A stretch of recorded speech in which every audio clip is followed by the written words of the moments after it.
Make sure my tech's all working. Recording. So you should get a acceptance of the recording. Okay, so welcome everybody and thank you for attending our session. It's a talk story, so please be involved in the talk story with us. The topic is using role models to champion a love of reading, and I'm very honoured to be here with Loriza and Jeremy to present together on our findings from our research projects. This conference at OCIES has been a fantastic virtual conference, and they're a wonderful non-for-profit organisation. The values here are amazing, and just so that you know that their memberships are half price at the moment. So there's the web link if you're interested in joining the association. Such a welcoming community and I highly recommend it. They are also looking for feedback about the organisation of the virtual conference. So there's a feedback form here for you as well. These slides will be made available to participants as well. Thank you. So before we begin, I'd like to acknowledge the Bunurong people and the Aitoki peoples that are traditional custodians of the lands upon which Jeremy and Loriza and myself stand. But it's also important to pay respects to the elders, both past and present, for all Indigenous peoples participating in our talk story today and beyond as well. So today we're going to discuss two different projects that we implemented, both with a view to enhancing reading for students that are either already disengaged or likely to disengage. There was evidence of the impact that that was produced by the project, which we will share with you. And of course, we're going to make suggestions on how you can use this for your future teaching practice or for future research, or that the field in general can do this. And I can't reiterate enough how important it is that we want you to, or we invite you to be a part of the conversation. Our research is made only more valuable by engaging in conversations and critique around what we do and our future as well as what we've done. So for those of you that don't know me, I'm Dr. Sue Wilson, just call me Sue. I have been a primary teacher. I also was the ICT coordinator, planning out the implementation of computers and technology studies throughout the entire primary school. I'm currently working at Monash University, where I teach and research in literacy education. And my main focus is about the identity work and development of literate identities for both teachers and learners. And I look at the pedagogical considerations as well as how we negotiate our agency and our participation, and how we present ourselves, and how this influences our understandings of our place in the world. Loriza, would you like to introduce yourself, please?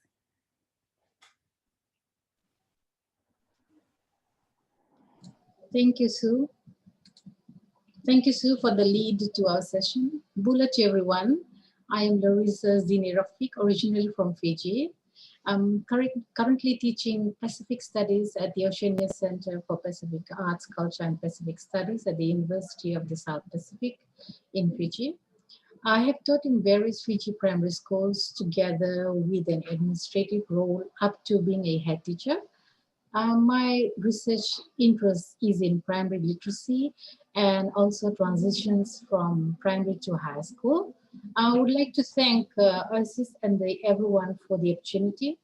And I guess over to Dr. Jeremy now.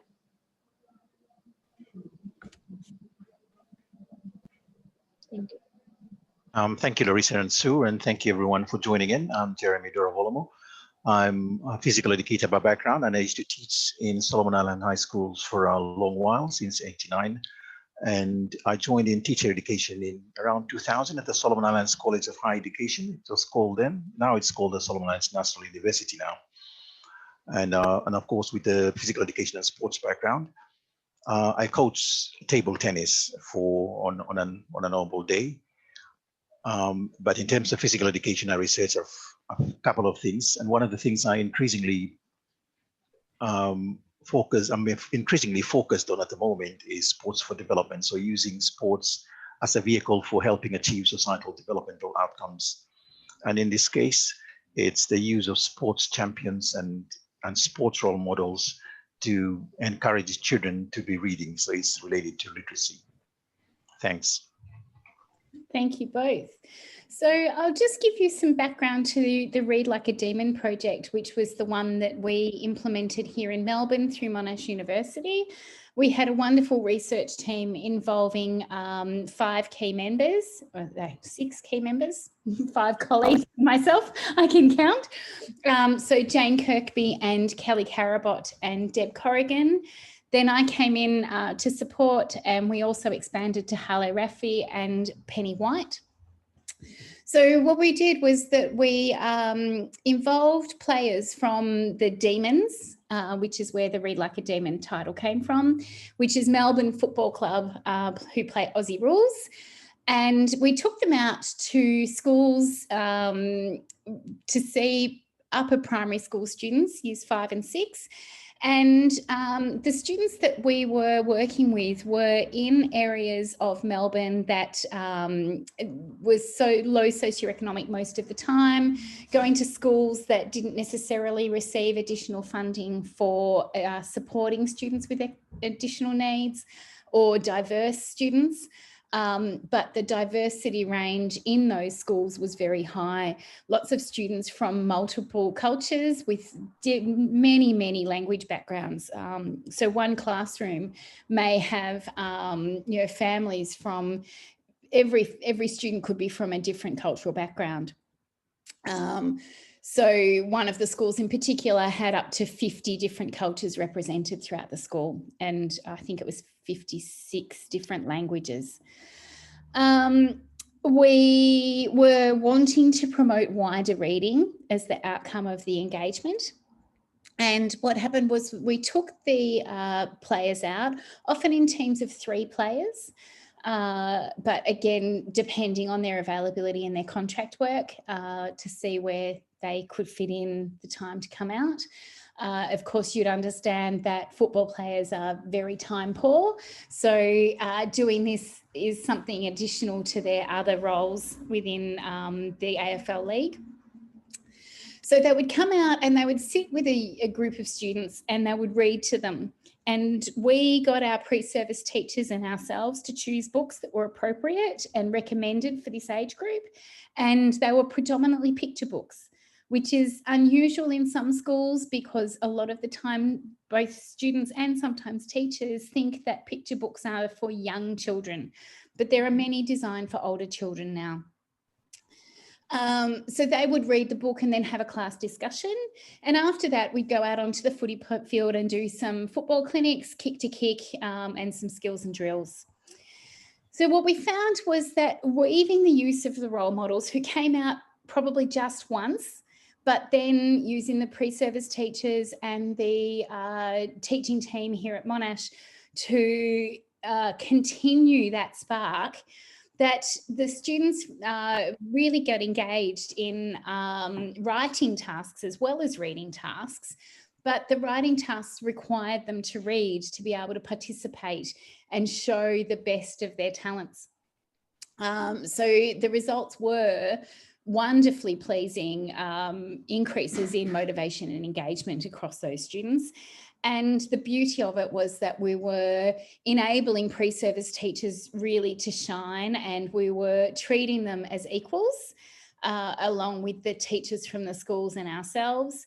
And they were sharing their intellectual capital and their ability to engage with these students in ways that perhaps even we hadn't thought of. So the teacher-student ratios increased, but the exciting ideas that were generated by these pre-service teachers were outstanding as well, and their capacity went through the roof. Larissa, I'll ask you to explain what happened in your Read Like Champions project. All right, thank you, Sue. Hi, everyone again. The project that my colleague and myself got involved in initiated when the Faculty of Arts, Law and Education, that is FALE in short, of the University of the South Pacific advertised for a small $1,000 bid for literacy project, marking for the International Day of Literacy. It was open to US member countries to bid for. Thus, Dr. Jeremy and I contested it, and yes, we won. So during that phase, I was the assistant head teacher then at one of the primary school in 2018, when actually the time we, myself and Dr. Jeremy won the bid. By the implementation, I had been promoted as the head teacher at St. Anne's. That was in 2019. So during that phase, we had to get a permission, retake a permission for the project to be implemented at the current school. Besides whatever the challenges we made, but we managed to complete the project in collaboration with all involved. Getting the sports champion readers was a logistic challenge in itself. However, we eventually got in contact with Natalita Vuokoso. She is a Fiji footballer and works for the Voices of Athletes program of the Pasanok, who helped us connect with other elite sports person of Fiji. The other logistic issue we had was with the Fiji's Ministry of Education requires all who enter the school to deliver whichever programs they have to be FTRA registered. FTRA in meaning Fiji Teachers Registration Authority, so they need to be registered in order to enter any classroom or any school. And the funding received was not enough to cover the costs, as the elites were asked to get that registration done on their own cost. But we were glad that they did manage, and that helped the reading project to go ahead. Just a brief about the champion readers. They have all represented Fiji in various sports, for instance, Matilita Vuokoso was the first reader and is Fiji's goalkeeper in women's soccer. Tiza Haman, as you can see on the slide, is a national Fiji hockey player. Likewise, so forth, to name a few, had represented Fiji. The project aim was to read aloud to students during their literacy session at one of these primary school. This was piloted for year 3 students who may be at the age around 8 to 9 years old. The idea of the project that we implemented was to enhance reading for disengaged students too, so that reading aloud to students with the help of sports elites become a bit awesome and more engaging with the sports elites. We could just some of the findings while we had sports elites reading to the students, we could see that students were attentive and they were eager into the chosen storybooks. The students looked forward to the sports elites for their reading session, besides what the teacher was doing in the classroom. So they were really eager for the elites to come in this classroom and read a storybook to them. Thus, the project titled Read Like Champions, that was the use of sports role models to read the storybooks for class 3 children at a Fiji school. Before the implementation, there was a plan in place in consultation with the head of school and the year teacher. The books that were chosen reflected various events in the real life situation. For instance, having a Father's Day over a weekend here in Fiji. We got a book titled My Amazing Dad, read by Chone, a parachute putter. That was amazing. So we had like 2 to 3 reading aloud sessions in a week, depending on the school's program.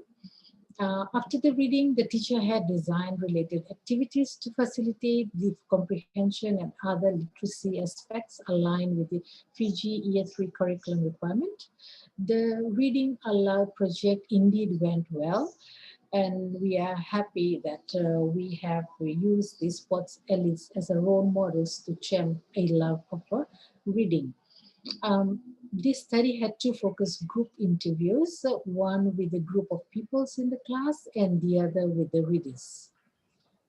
Now I will invite my colleague Dr. Jeremy to share a few findings or few evidence of impact and suggestion for future practices as well as future research. Thank you for the opportunity. Thank you, sir. Yep. Thank you, Larissa. So the idea was to bring in those who represented Fiji at the elite level. So none of them who are participating at any other levels, but those who have represented Fiji at a variety of sports. And you can see on the left is whom Larissa referred to, is Johnny, who actually is a para shot putter. On the right is the women's soccer goalkeeper, Matalita. And one of the very first things we realized, even though we brought them to read aloud and probably helped the teacher to be helping out activities afterwards, one of the things that we realized was the importance of integrating subjects and events and learning opportunities into the program. For instance, one of them is this on the picture itself. We heard from one of the previous readers who plays national volleyball. She came in and talked about various places she went to in the Pacific Islands and throughout the world, to Tonga and China and Thailand and Cambodia and Kazakhstan. It's a bit of a issue for them to try and find out where. But unfortunately, Kazakhstan is a big spread of land, so they were able to find it out. But otherwise, we guided them to find it. There was becomes a highlight after they presented it. They tell them where they went to. They went up to the front. And it's just something, a learning opportunity we brought into the program itself, and they get to find where the countries are and so forth. So that was an interesting include learning opportunity. Or as Larissa has mentioned, this was a Father's Day, and we brought him in, and a para athlete, to come and speak to them on things related to fathers. And during this project, we have the library week. So it's an event where the whole country celebrates in the schools. So we brought in a librarian and got involved in the library activities of the school, St. Anne's School itself. And the theme was of the library week was libraries equals strong communities. So in other words, a literary society, far more stronger communities in return. So that was the very first thing we realized. The other one is the importance of nurturing a language literacy-rich environment where there is multiple activities that are organized after they do. Besides the reading aloud activity, there was multiple activities done afterwards with the class teachers who provided them, but then the sports elites were able to help supervise and help encourage the students who were doing the activities also. And when we had this little pilot, because we piloted only in one school at St. Anne's, what we did was we bought two books of a type of a book. So one we gave it to the readers and one to the school class teacher who prepares the activities afterwards, and the readers to prepare themselves to read, obviously, when they come in to read to the children. And they are very interested in it. Or even things like choosing the appropriate books, like we just said, or the classroom setting. You can see that in the previous picture, it was the real class teacher who got pregnant, was pregnant in one of the sessions. Not in one of the sessions. It was pregnant along the term. So we had another class teacher who had this different organization. We agreed with the initial organization of the classroom where they sat in the mat in front. She brought them in front. They sat in the mat, take off all those things, the desks, and put them on the side, and they sat in the mat in front. But this is what the new teacher wanted. They were sitting that way. But so things such as the classroom setting, engaging children during the sessions, or even having themes. If they were doing things around insects in that week, that they get pictures and put them on the wall on things around insects, for instance. And the other one, because we do do engage what we see as role models, and role models that level the playing field. So on the page itself depicts inclusion itself, with the parachute Buddha coming in. But also we ensured also not to get things that are possibly culturally relevant or age appropriate, doesn't depict sexism or racism in the books, because some of the books can depict those kind of things also too. So so that's another thing that we realized. And the study was framed around Mogenrod, Ryan, and Peter's motivational theory of role modeling. And they say that there is 3 functions of role models. So the first one is role models as behavioral models. So these are those whom we can learn particular skills and behaviors from. And of course, elite sports persons would have acquired and refined skills through demonstration and practice and role modeling over a period of time to be good at what they're doing. They don't just being good at what they're doing accidentally. They would have been doing and refined this through demonstration, role modeling, and correct practice for over long periods of time, usually early in their lives, to be good at what they're doing. So that poses, we feel, a situation where children are able to see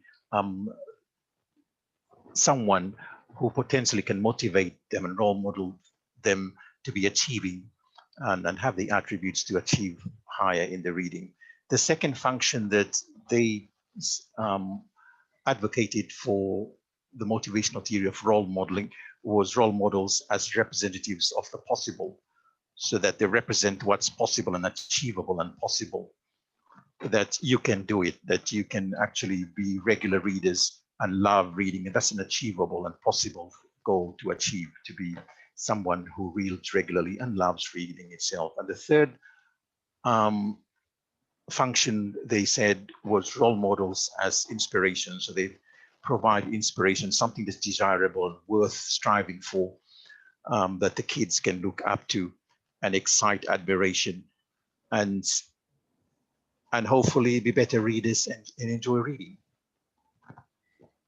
Next, sorry. And so for future, because this is a pilot, we'd like to get into a bigger project. It's a pilot and in a one school, in a one classroom, and we were excited about what we found. They look forward to come and join it. But one of the things we want to get in also is to try and deliberately engage parents to reading books. And in the Pacific Islands, depending on socioeconomic status, they might have books in the house, or they might not necessarily have any books at all in the house. So it's important to have a system where they can borrow books and engage with their parents at home and be able to read aloud and so forth. But also to have possibly an authentic audience for their students' work, also for the work that they do, that they have an authentic audience that appreciates what they're doing, and as a result demonstrates relevance and importance in what they're doing, collaboratively with the community, that school, parents, and everybody that's has something to do with literacy, because it's important to be literate to be able to do the other things. I realize, because I have a little grandson, yes, who's 6-year-old in class 1, and I realized that because some of the children are not able to answer the mathematics or even the other subjects if they cannot read. So if they have to read to be able to answer that. I quickly realized very quickly that being able to read very early is important, because if not, it's not possible to do the other subjects in the school. Thank you very much. And Sue, if you'd like to add in some other things, or Larissa, but otherwise, thank you.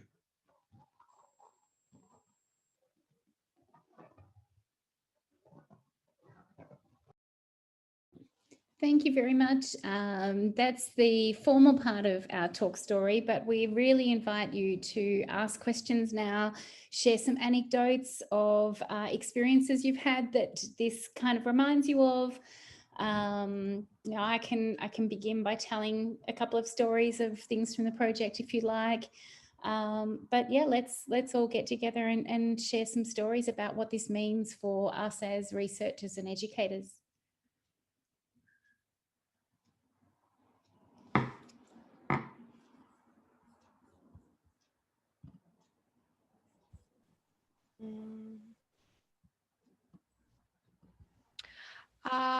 Maybe I can start. Thank you, Rima. I was wondering how many kids think of listening to a story while someone else is reading as reading. And with this kind of age group, you know, early primary or late primary, it's a young age group, but still I'm sure they have already formed opinions of what is reading. Yes. So when these sessions are run, do they really see it as reading or listening? I guess they see it as a reading event. So here in Australia, we often talk about reading aloud as an important part of the reading process. And they're very familiar with the reading models that they look to their teachers to become. And a lot of the time the reading here is quite interactive. So children will read, even if there's a group of say 25 to 30 students in the upper grades of primary school, so the 10 and 11-year-olds, will often read with their teachers. So there may be some kind of interaction where students read passages and so on. That was not the case in these reading events with the research that we did with Read Like a Demon. It was more that the football players read the book and conducted the conversation, but the students were definitely engaged with the book and interacting with the concepts. Okay. Yeah, that's interesting. And the millions of questions they ask the athletes when they appeared. As soon as the first person to read was Matalita, the women's soccer goalkeeper. Mm-hmm. They were very excited. They asked so many questions, not necessarily related to reading, whether she has children or where did she go. So they have asked so many questions. They're very interested in them. And I think by just simply bringing in somebody new into the classroom instead of their own class teacher reading to them all the time, just simply brings in a totally new energy, I think, into the children's interest, and they'll always look forward to it coming into the school, because we have them 3 times a week to go and read to them. The inclusion of someone that's an addition to the regular classroom certainly ignites a spark for the students. So Jen, you wanted to make a comment? Yeah, I was just wondering, were there any, or who chose the books? Did the athletes choose them themselves, or was there any criteria for what sort of books, or was just anything that the teacher, or did the teacher choose them? So in Australia, in the Read Like a Demon project, the Monash experts chose them in consultation with the teachers at the schools. And that was coming from, we were using books from, say, for example, the notable reading lists from the Children's Book Council Awards. We were choosing books that were, again, as Jeremy mentioned, presented a message that was against racism, sexism.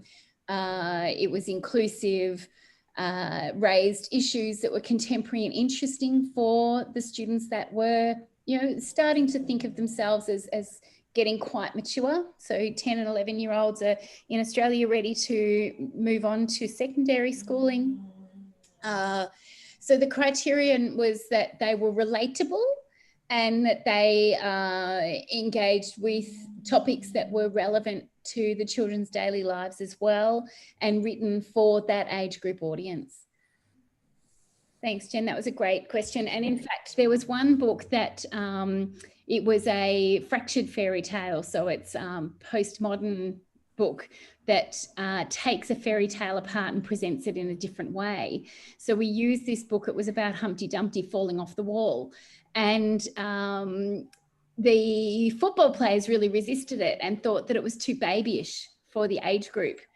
But in fact, when you engage with a book like that one, when you engage in a deep conversation, it's amazing how it can probe students to think about concepts that are, it can often disrupt power relations and things like that. So there are books, say, for example, that handle the topic of bullying or lying and things like that through fracturing fairy tales. It's good to hear that the players actually were that interested to object or to have an opinion about it. So they cared, obviously. Some of the players are very engaged. Go on. Oh, just the comment you made earlier about picture books, but they're ones for older kids as well, not just little ones. I think like that's such a good point, because I've got a 6-year-old, so he's been learning to read, all of throughout this year and stuff. And he quite likes longer books that are like novels, but ones that also have pictures in them. And so he's a bit, picture storybooks, they're a bit short for him, so he likes quite longer stories that we read together. But if it's just text, he can get a bit bored. So, but there's not that many of them. I'm like, why don't people make more of these? So, like Captain Underpants and Treehouse books, in the Australian authors of Treehouse books, they're novels, but they have like pictures through the whole thing as well as lots of text. Yep, and Wimpy Kids series and all of those. There's Wimpy Kids. Many series that are very effective. Yeah, but so I don't know, for anyone who's got kids at that age where they're a bit out of the little ones, but they're not quite ready for like Harry Potter or something. Ones that are like novels with lots of pictures, and perfect. And the Read Like a Demon project used graphic novels as well in other engagements, but we didn't ask the football players to read those because they're a more complex text. Yeah.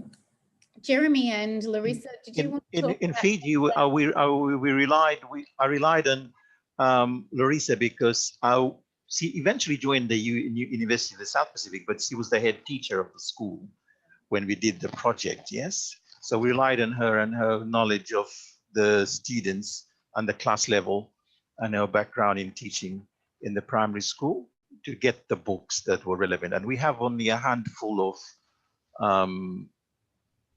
of bookshops.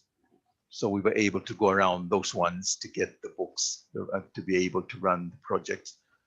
But also we also got involved with, and we'll eventually write about it also with, there's a book club that's operated in an underprivileged squatter settlement area. And in that one, there is a variety of audience. In this one, it's just a class 3, but we had a variety of audience at the book club, from high school to right down to really far younger children. So the levels of books vary, and also the genre also of the kinds of book that we read to them also were different at the book club.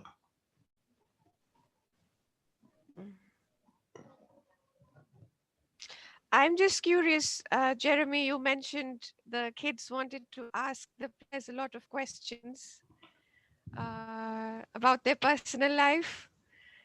Did someone ask questions like, do you read now? Or how much time do you spend reading every day? Anything like that, the players, I don't know if they wanted to answer that.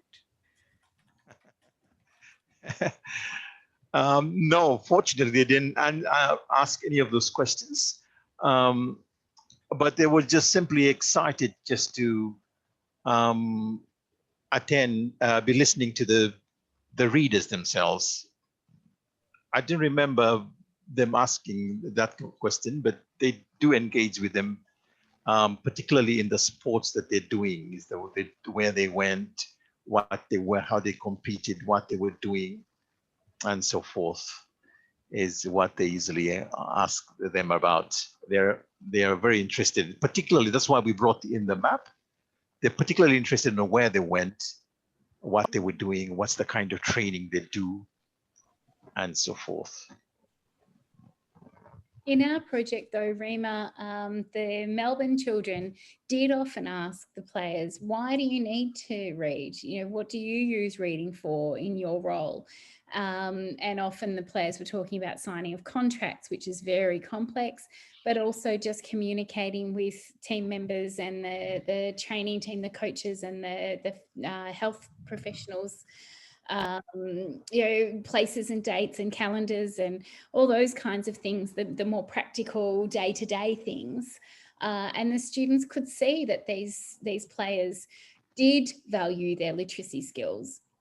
And I was present for one conversation, in fact, that was fantastic, because the player was talking about how he had had issues with reading as a younger child and had really struggled all his life. And it wasn't until he had this purpose. He'd been offered a contract and he needed to be able to understand it and sign it, and he needed to be able to fulfill his contractual obligations by communicating with people. And he found ways to manage his challenges with reading. So some of the students found that really valuable. And the other thing that we noted was that some of the players struggled with the reading aloud. They fumbled the books. They didn't read smoothly. They weren't fluent. They weren't as eloquent as their teachers were. And the students noticed that. And I thought that it was good that they were like that. You know, it wasn't a disappointment that they weren't fantastic reading models like the teachers in the way they expect. And also when we did the literature review, we did find out also that in the Premier League in the football in England, they also have a reading project. They call them reading stars, and they also read, and they particularly chose those Rima, particularly those who have particular interest in reading. Yes, and Frank Lampard writes children's book himself. He's the Chelsea coach now. So he writes children's books himself. So he's the one who launches and talks in the beginning and all when they launched the reading stars in England, for instance. So when we had a read around it, we found the one in the stand reading like demons and reading stars in the Premier League. So what we're doing here in Fiji is the first time that has been done, and probably it's not popularly done around the world, I would say, even though other things may have been integrating it into this. But in terms of using sports champions, I don't think it's widely done around. So, and actually I went to Monash University and heard about it. So that's why we came back and we were trying to model this in in Fiji. So it's just a pilot, and we'd like to get it into something bigger, possibly if we get funded again. Yeah, it's really wonderful when these collaborations lead to something concrete. Yeah, and I just want to add on, because this school, the chosen school that I was heading, these girls, the females, it's a female school, a girls' school. So these girls, they are the top, I would say, among, if you rank from 1 to 5, they are the top netball players. So just to use that concept of the champ elites to get in the classroom, so that to boost the love for the reading in that classroom. For those probably may not see that importance of literacy. So it could be like something, a motivational factor for them, for those who feel that literacy is not that important. Sometimes the students, through my experience as a head, that the students, they feel that literacy is something to do with academic, but sometimes they do not realize that they need to read or they might lose out on some of the important things in their life. So reading is important. So just to get together with that, being a top netball players, they have netters in school. So just to get that motivational kind of thing for getting in the elites too. So when the idea was brought in by Dr. Jeremy, okay, why don't we just have a bid for this? Oh yes, I think so. That's gonna work. That's gonna work. That was way back when I was in the other primary school. But again, that school too, we had a good netters. But it was so good that the school that I was promoted to, this school, we had females. It's a female school, so it went well. So basically the idea, the rationale that we had, yes, it was workable. Dave, did you have something you wanted to add? Yeah, I was just gonna, I wanted to talk a little bit about the reading versus literacy versus literacies, because sometimes the textual literacy is the focus of reading and schooling. And a lot of our Pacific, when I was teaching in secondary school, a lot of our Pacific students, you know, even teachers would see textual reading as the main source of, you know, literacy. And I quite like the idea of multiple literacies, because if literacy is about making meaning, taking information and making meaning of something, meaning doesn't just exist in text. There's also the oral traditions that meaning comes from. There's images, there's visual. And sometimes in teaching, we don't encourage a lot of the making meaning through those kinds of, and I'm just wondering, because there's several things that happen when you put a sports person who is of the same color, of the same heritage in front of them, doing something very difficult. You know, it can have that motivation, but then what do the sports people do when they face the reading problems that you were alluding to, Sue? Is that a moment to build on, you know, on the reading or understanding of you know, reading and literacy, and whether that's something that could be taken further in the project? Because I just think I've got an 11-year-old son, and we did a little bit with him when he was younger, but we've now realized that textual literacy isn't just important for him. There's also what is around him, and even photos. So just getting him to tell stories about it, that's meaningful in itself as well. And when he hears an elder, when he hears his grandfather talk, to pay attention to those stories, that the meanings that come through. So I'm just, yeah, I like the project, and it has potential. Thank you. And this is one of the key things, and I'm glad you've raised it, Dave, that we were defining literacies and reading and languages as the day-to-day things that we engage with. So we were trying to avoid academics as a boundary. So appreciating that a lot of the people in our communities, in our schools, our classrooms, the individuals that we're working with have skills in other languages and other ways of telling stories, other ways of making meaning, and empowering them to use that as a foundation as well.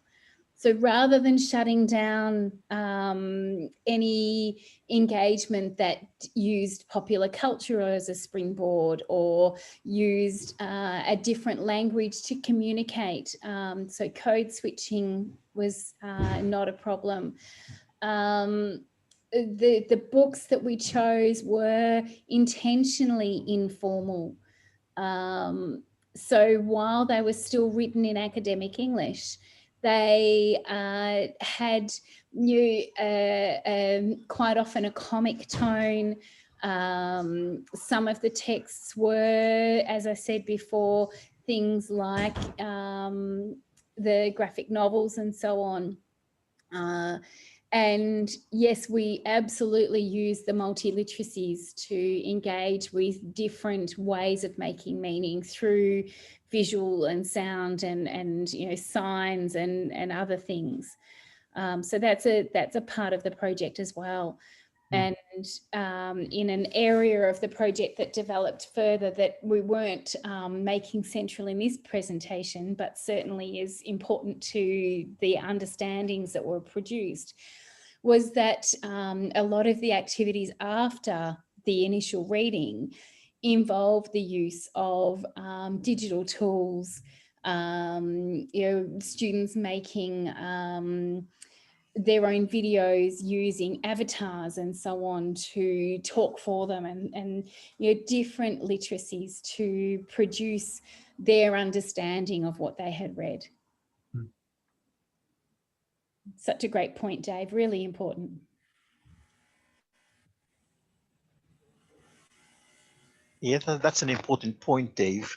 And I think at the moment we're focused on the sports elites person only as a people to read, but preferably that would be the thing to happen, isn't it? To bring in parents, maybe some persons of significance in the society, possibly, to come and read for the children. That would be preferably, or the elders to come and do a mek, or some group to come and do a mek, maybe a dance, some sort of things to do with the custom, to bring in and stimulate different things, I think, in the classroom, I think, instead of just the class teacher all the time. And I think there could be innovations outside of the classroom itself.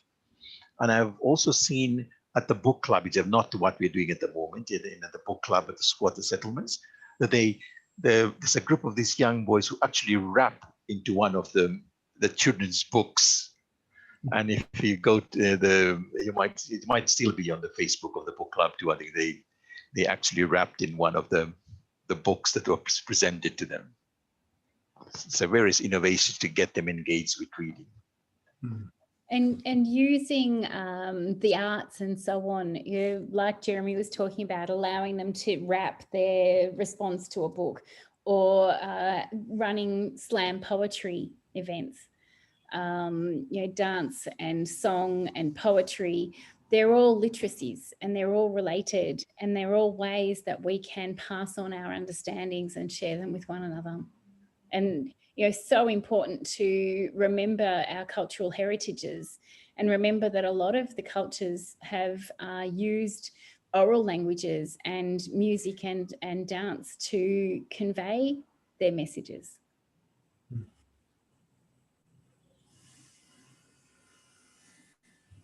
So can I link some ideas to this? Please. Yeah. So yeah, I'm interested in the intervention approach, and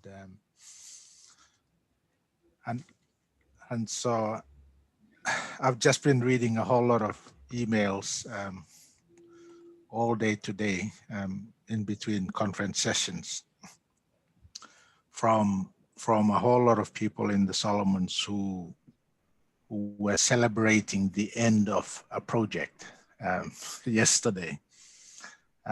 Interestingly, some of the emphasis of the project was also to encourage literacies in schools and in community settings.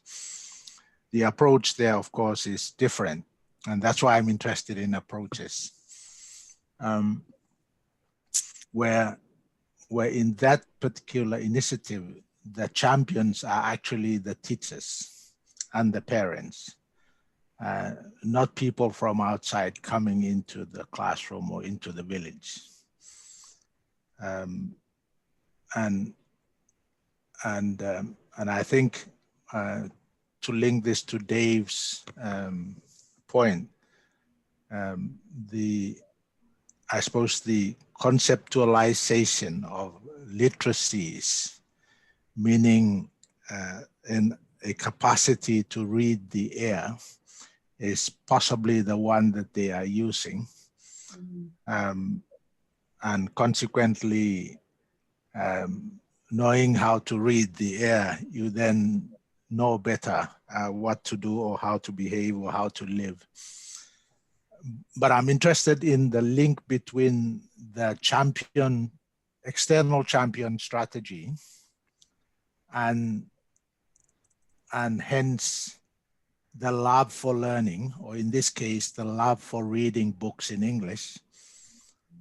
And when that strategy might actually be the best one to adopt, as opposed to the strategy that's used in the Solomon's project I've just quoted, which is trying to help the community, whether that community is within a classroom or in the village, to actually love learning to the point that they know how to sustain that love every day.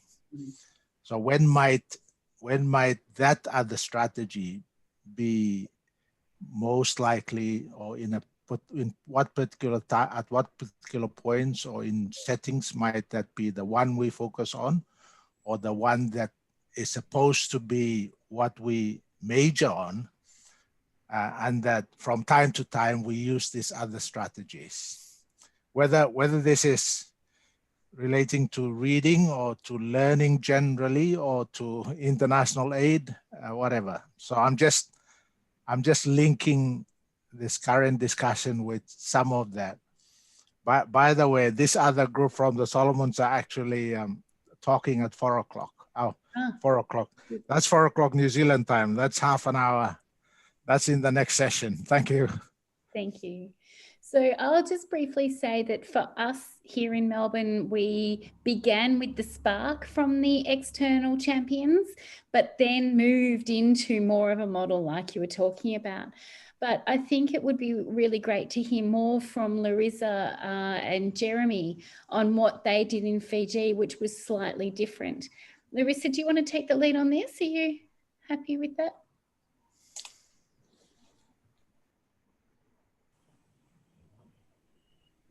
Yeah, hi. Yeah, for our project, Tisa Hamanch, one of the sports elites that you must have noticed her picture in the slide. She is the current parent of St. Anne's School. So the excitement within the students, we could see as a parent coming in to read and at the same time being a role model for the kids. Yeah, so we could see that we were able to relate despite whatever challenges we go through, but we could link to that being a parent, being a sports elite, yes, they can boost the love for reading. Maybe Jeremy would like to say something to add on. And then basically, I think the many stimulus as possible that students are exposed to, the better, I think, is from as many avenues as possible, and provide a literacy-rich environment, an environment that's saturated with so many things that is not left to the English teacher, but everyone is engaged in the literature of the children. I think is an important fact. And leveling the roles, the engagement and the interactions with everyone involved in our project. So we had school children, we had school children that didn't come to the initial sessions with the players, but that the school children that did come then shared the intellectual capital that they had learned with their younger peers. So we had involved the years 5 and 6 students, and then the year 4s were interested. So the year 5s modelled it down to the 4s, and it spread through the schools in some of the particular locations. But then we had the teachers being involved. We had the professional staff at the school, the leadership team and so on. We had the experts from Monash, but we also had this wonderful team of pre-service teachers doing their Bachelor of Education at Monash, and they were also being those champions. We had interest from parents that came to some events that led off the project. So they weren't necessarily official project events, but they were projects that were sparked by the interest and the engagement and motivation that came from students participating in the project. So at one school, for example, they were interested in the initial books. They created their avatars and did their book reports using an avatar. They then began to read graphic novels. They wrote their own graphic novels, and then they had Comic-Con where they presented their comic books to family members. They had an open day. And the students were, they created photo booths, they created games, they had dress-up sessions, they had all sorts of different little events that you moved through at this open day. And in that, there was a lot of practical literacy that was used. So, they were creating signposts and involving, navigation.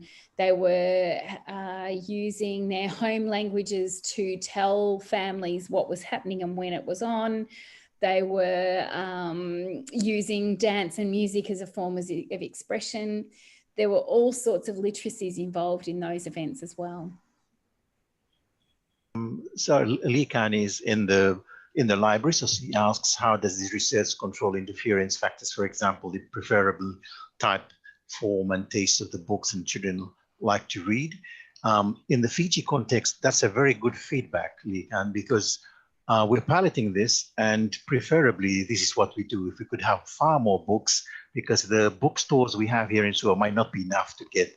If we're going to make a bigger project, we'll have to order from overseas some of the books. We'll try and choose carefully, but also preferably something type and the form and taste of genres that the students and the children would like themselves to be read to them too. I think it will be a very critical issue. And from Sue's talk, to something that we didn't include in what we're doing currently is little sports sessions after the reading that we simply read. The sports champions simply read, but if they could have various little sessions of practice and physical education afterwards, that would also be good. So we'll take on board those very good suggestions. Julie, would you like to say something? Thank you, Dr. Jeremy. I don't know, can you hear me? Can everyone hear me? I'm not sure. No, probably not. Hold on. We can hear you. Oh, good.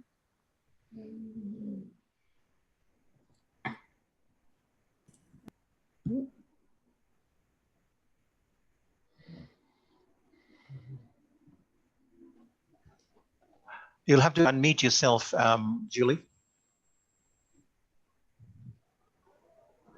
Okay, how's that?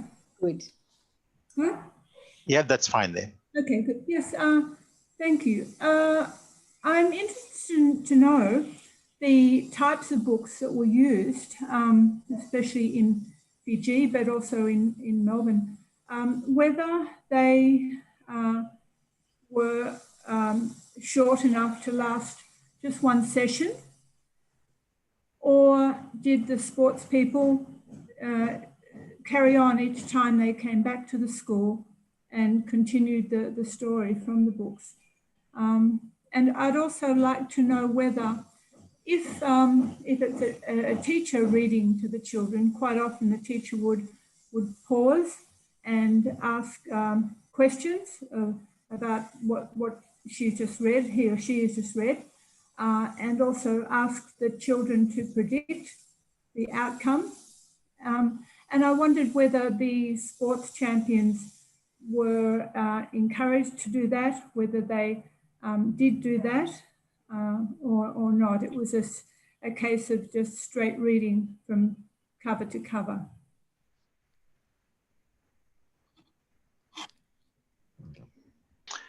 Thanks, Julie. In the Fiji context,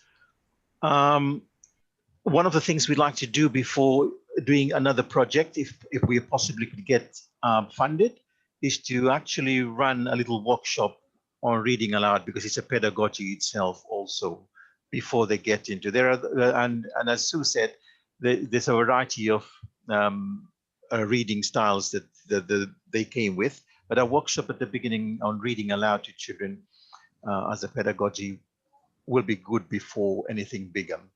So that's one of the things we decided in the Reading Like Champions project to do, if we have to have a bigger project that goes to far more schools.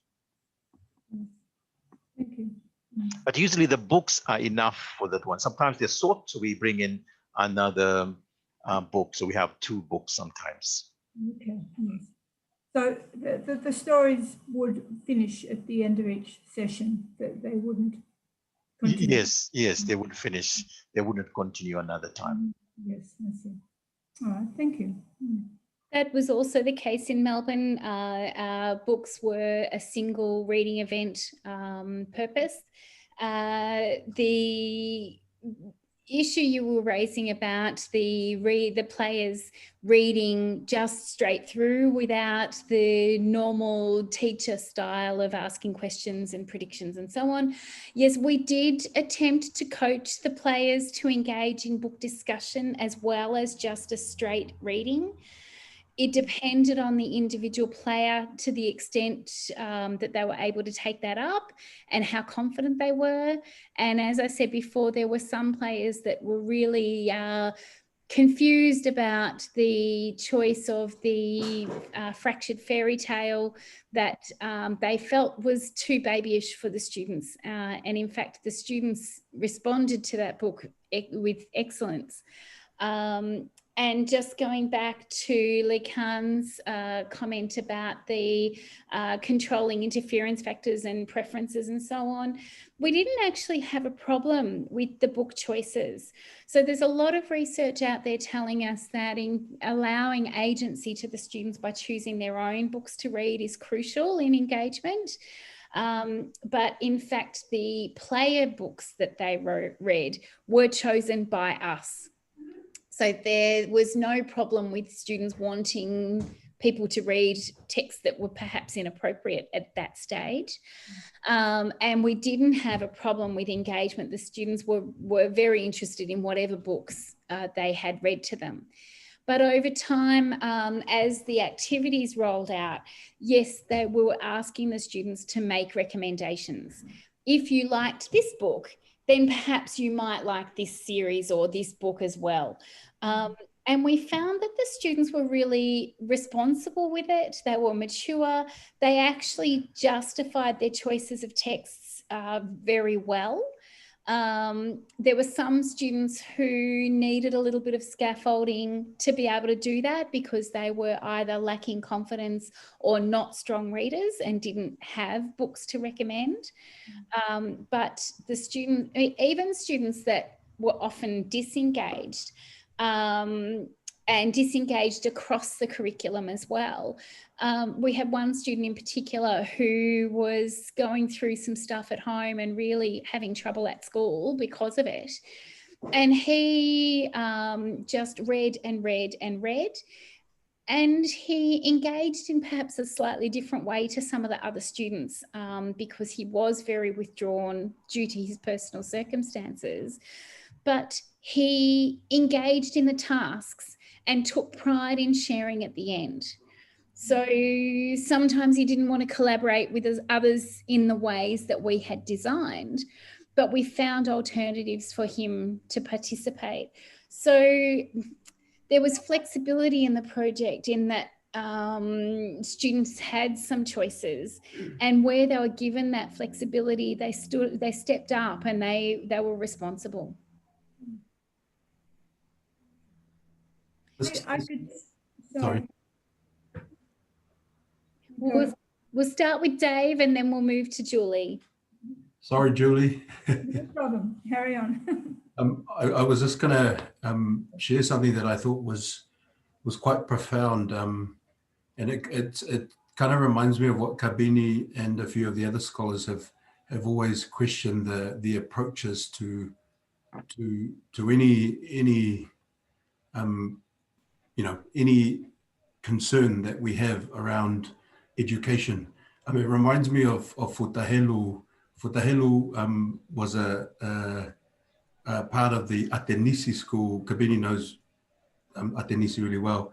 And so the Atenisi school in Tonga were the school that really did a lot of critical thought, brought a lot of critical thought, a lot of Western philosophy to have conversations with Tongan philosophy. What he used to do, and I've only just come across this recently, was the bringing in of words from rituals. So he used to have words from rituals and then people would perform them. But the words to performance, to linking the performance to the spiritual aspect of knowledge, I thought was just profound, because the very first text that a lot of our Pacific students, or in Tonga, because I can't speak for the rest of the Pacific, is the Bible. That is probably the prominent text that they face. And so a lot of the stories told in the Bible is a link to spirituality. But what Futahelu did was bring in the rituals, the language around it, linked it to performances, and through the performance, he would often repeat, sound the word, and tell the story of how it links to, or how the story links to life, how that word links to life, how it links to God. I just thought that kind of approach, is there possibility, I guess, in this project for that kind of approach? Yeah. Jeremy, did you want to speak on this for a moment? The project that we have here in Fiji is framed around Mongenrod, Peters and Ryan's motivational theory of role modeling. And we'd like it to underpin the affective domain of learning of the children itself, and the love of reading eventually. And we particularly use the word love of reading, of regularly reading, and to read on a regular basis and interact with books, and have a positive attitude towards books, and interact with books, and their parents and their teachers and whoever is reading books to them. So I think, and within that affective domain, I think is the spiritual dimension to it. And it's important also, if we have a bigger project, to really choose the books carefully, like Lee Kan is also emphasizing, to make it into a bigger project. And I think that's important, and it's good that you bring in. And sometimes in many, not only Tonga, but maybe generally for the Pacific Islands and in the Solomons, certainly, maybe the only book that stays in the house is the Bible. There's no other, or probably no other books around there that the children could be reading, except for the Bible. So it's important to connect that to the spirituality of the children themselves too, I think. So that's a very great point that you brought up there. And the readings might not necessarily can be multicultural also in nature. Also, I think. Because Jeremy, I think we might have had a conversation a little while ago, but to love reading, making sense of love for Tongans comes from the loto, the essence of within the heart. So how do we make connection to that through reading or through any literacy? I just thought that might possibly sustain their passion for. Certainly. Very good point there. So we chose books that linked to day-to-day challenges and tensions that the children engage with. So as I mentioned before, issues around bullying, day-to-day life concerns, so sustainability was a hot topic. we were careful not to select anything that was too controversial. So we've just been through a big phase before the pandemic about exploring identity and gender. And while we were inclusive of that, we chose books that did not go into that topic, because those are conversations that children need to have with their families rather than, researchers. But we did choose books that the students could connect with on a personal level. And we were asking them about their effective responses. So yes, there was capacity for spirituality to be a major foundational way of understanding the topics that we were talking about. But yes, Dave, I think definitely a key to providing that sustained love of reading rather than the initial spark that comes from just having a celebrity visit the school. I'm aware of the time. I wanted to offer Julie an opportunity to share her thoughts before we finish up.